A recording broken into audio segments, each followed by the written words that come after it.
ప్రకృతి అందాలకు పెట్టింది పేరు జమ్మూ కాశ్మీర్. ప్రస్తుతం వడివడిగా ఆధునికత వైపు అడుగులు వేస్తోంది. శ్రీనగర్లో తొలిసారిగా ఫార్ములా 4 ఈవెంట్ జరిగింది. ఇక టూరిజం శాఖ ఆధ్వర్యంలో ఈ ఫార్ములా రేస్ 4 జరిగింది.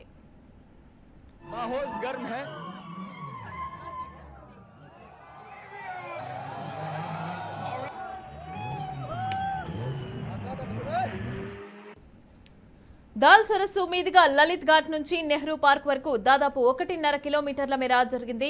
ఉదయం 10 గంటల నుంచి మధ్యాహ్నం 2 గంటల వరకు సాగింది. ఈ కార్యక్రమంలో పలువురు ప్రొఫెషనల్ ఫార్ములా 4 డ్రైవర్లు పాల్గొన్నారు. దూసుకుపోతున్న కార్లను వీక్షించేందుకు యువత పోటీ పడ్డారు. డ్రైవర్లు కార్లతో చేసిన వివిధ రకాల స్టంట్లు చూపర్లను అమితంగా ఆకట్టుకున్నాయి. एक्सक्लूसिव तस्वीरें बुलवाड रोड की आपको दिखाने की कोशिश करेंगे। తొలిసారిగా జరిగిన ఈ రేస్ కు అధికారులు భారీ స్థాయిలో ఏర్పాట్లు చేశారు. రహదారులను చదును చేసి రేసింగ్ కు అనుకూలంగా తీర్చిదిద్దారు. ట్రాక్ వెంబడి వైద్య బృందాలు అలాగే అంబులెన్స్లను కూడా అందుబాటులో ఉంచారు. అగ్నిమాపక భద్రతా సిబ్బందిని కూడా మోహరించారు. డ్రోన్లతో రేసు మొత్తాన్ని జాగ్రత్తగా పరిశీలించారు. కేవలం కార్ల రేసులు పోటీ మాత్రమే కాదని ఈవెంట్ నిర్వాహకులు పేర్కొన్నారు. ఇటీవల కాలంలో మోటార్ స్పోర్ట్స్ రంగంలో కాశ్మీర్ గుర్తింపు సాధిస్తుందని అన్నారు.